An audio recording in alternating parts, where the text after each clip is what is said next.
The polished gleam of crystal glasses chimed rhythmically against the backdrop of practiced laughter, echoing through the expansive dining room of my parents' suburban mansion. It was the annual Morrison family dinner, a ritual of polite applause and subtle judgment. My relatives, a constellation of well-meaning, but often oblivious stars, were celebrating my brother Michael's latest promotion at Anderson Global, the corporate monolith, where our father reigned as a senior vice president. Junior VP of Operations by 30. My father boomed, his voice swelling with pride as he raised his glass. Now that's the Morrison way. I sat quietly, the exquisite meal on my plate and untouched canvas, as a familiar ache settled in my chest. Each word of my father's declaration was a fresh incision reopening old wounds. I remembered all the times he'd lectured me, his voice laced with disappointment that I was destroying the family legacy by choosing military service over the gilded cage of corporate success. 10 years had passed, brimming with achievements, hard-won promotions, and decorated service. Yet in this room, I was still just Sarah, the disappointment who couldn't hack it in the real world. And what about you, Sarah? Aunt Patricia's voice, syrupy with feigned concern, cut through the din. Still playing soldier? I met her gaze steadily, a quiet defiance burning in my eyes. I'm still serving, yes. My mother ever. The swift damage controller interjected. Sarah's doing administrative work now. Something with computers, isn't it, dear? By something with computers, she meant leading the Air Force's most advanced cybersecurity division and overseeing a team of over 300 highly skilled personnel. Of course, they didn't have the clearance to know that, and frankly, I'd long since stopped trying to explain. Such a shame with your education, Uncle Robert chimed in, shaking his head. You could have had a real career by now making real money like Michael. Michael. Ever the showman raised his glass again, a smirk playing on his lips. Hey, it's not too late, sis. I could probably get you an entry-level position in my department. You know something more suitable for a woman. The table erupted in a chorus of knowing chuckles, and I gripped my water glass tighter, the urge to shatter it almost overwhelming. My mind replayed the classified briefing I'd given to the Joint Chiefs just last week, the presidential commendation sitting proudly in my office, the high-stakes operation I'd be leading tomorrow, an operation that would undoubtedly make headlines, though I could never take public credit for it. Sarah just needs to accept that some people aren't cut out for the corporate world. My father declared, his voice carrying that familiar heavy note of disappointment. The military is, well, it's a perfectly respectable fallback option. A fallback option? The words tasted like ash. I almost laughed, a bitter, hollow sound that would have certainly disrupted the polite facade. They had no idea that Anderson Global, my father's precious company, had been desperately trying to secure a contract with my division for months. A contract that, ironically, I would be reviewing tomorrow morning. I heard they're letting women be officers now, my cousin Emma chirped, oblivious. Maybe you could try for a promotion, Sarah, aim for sergeant or whatever comes next. I bit back the urge to correct her blatant ignorance about military ranks. Let them think what they wanted. Tomorrow would be interesting enough. Actually, my mother added, her face brightening suddenly.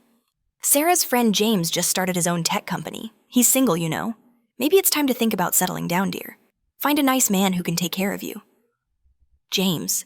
I suppressed a genuine smile.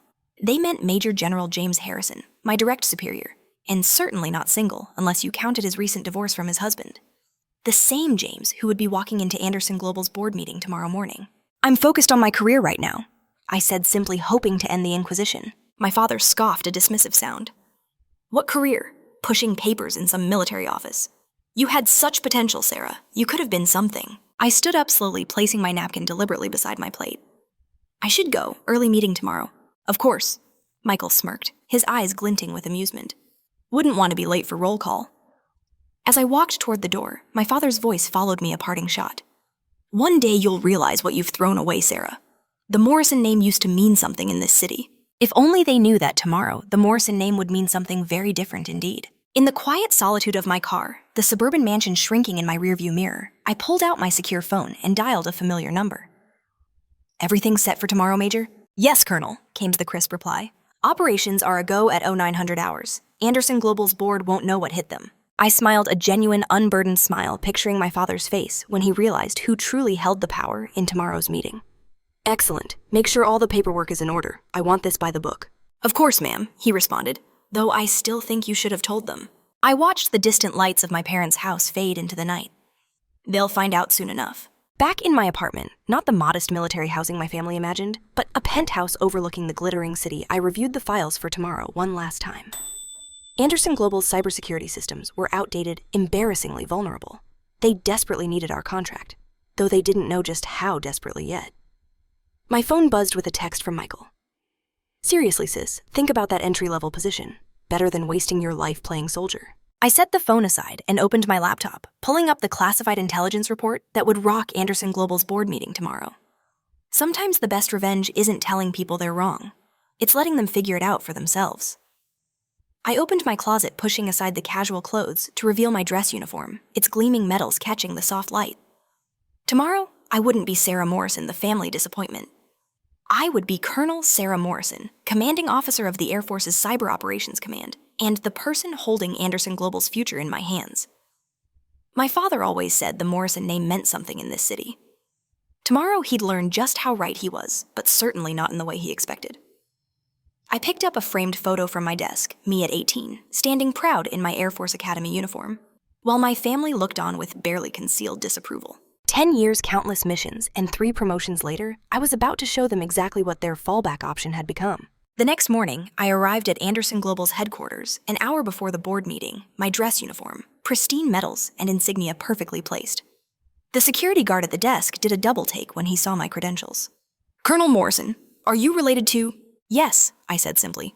"I'm the VP's daughter." He straightened immediately, catching sight of my rank insignia. "Ma'am, Major General Harrison is waiting for you in the executive conference room."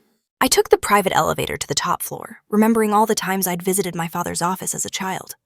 Back then, this building had seemed like a temple of success. Now it was just another stop in my mission. James was waiting, his own uniform commanding instant respect. "Ready for this, Colonel." "Born ready, sir," I replied, reviewing the classified documents one last time. The board members began filing in at 8:45 a.m.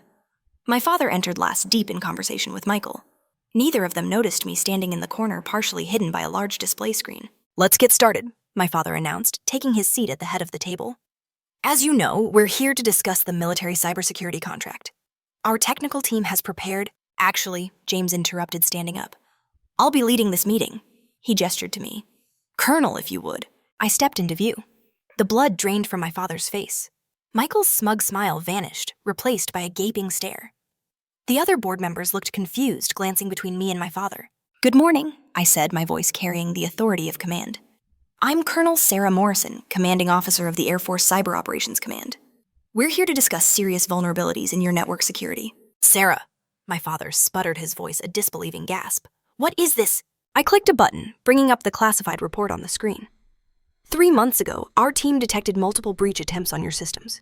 Foreign actors targeting your infrastructure, client data, and proprietary technology. The board members shifted uncomfortably. Michael was staring at my medals as if seeing me for the first time. "Your current security protocols are inadequate." I paused, letting them squirm. "The contract you're seeking isn't just about business. It's about national security." I advanced to the next slide, showing exactly how vulnerable their systems were. Several board members gasped. My father's face had turned ashen. "Colonel Morrison," one board member spoke up, his voice tinged with alarm. "What are our options?" My father tried to regain control. "Now, wait a minute, Sarah, you can't just come in here and—" "That's Colonel Morrison, Mr. Vice President," James cut in sharply. "And she absolutely can. In fact, she's the only one who can approve this contract." I laid out the terms, strict protocols, a complete system overhaul, and regular audits by my team. The price tag made several board members wince, but they knew as we did that they had no choice. "If you choose not to comply," I added, my voice firm, "we'll be forced to classify Anderson Global as a security risk. That would mean the immediate termination of all government contracts." My father's jaw clenched. He knew what that would mean, the end of Anderson Global as they knew it. "The choice is yours," I concluded. "You have 24 hours to decide." As the board members filed out, a stunned silence hung heavy in the air. My father remained seated, staring at me as if seeing a stranger. Michael lingered by the door, his earlier arrogance replaced by palpable shock. "All this time," my father finally said, his voice barely a whisper, "you were a colonel, head of cyber operations, the person holding your company's future in my hands." I smiled slightly. "If I was all those things you thought I'd never be, why didn't you tell us? Would you have believed me?"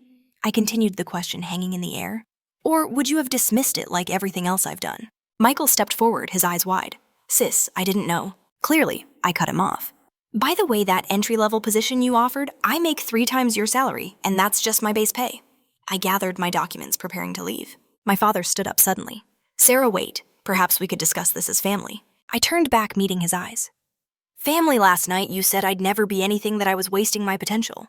Well, this is my potential, Dad. This is who I am. And right now, I'm not your daughter. I'm a colonel doing her job. James appeared at the door, ready to go. Colonel, the Joint Chiefs are waiting for our briefing. Joint Chiefs? Mikesell whispered, his face pale. Yes, I replied, a knowing smile playing on my lips. Turns out pushing papers in a military office can lead somewhere after all. Later that evening, my phone was flooded with messages. My mother, suddenly proud of her military daughter. Aunt Patricia apologizing for her remarks. Cousins wanting to know if I could help their kids join the Air Force. I ignored them all and poured myself a glass of wine, enjoying the breathtaking view from my penthouse, the same penthouse my family thought I couldn't afford on a soldier's salary. A week later, Anderson Global signed the contract, the largest in their history. The board had quietly voted to promote someone else to my father's position, suggesting he take an early retirement. Michael's department was first in line for security audits. I didn't attend the contract signing ceremony. Instead, I was in Washington briefing Congress on emerging cyber threats. My father sent an email trying to explain, to apologize, to understand. I was wrong, he wrote. You've become something I never imagined. I finally replied with 2 sentences. I didn't become something, Dad. I always was something. You just couldn't see it. 2 months later, I received another promotion, the youngest brigadier general in Air Force history. The ceremony was attended by senators, military leaders, and dignitaries from around the world.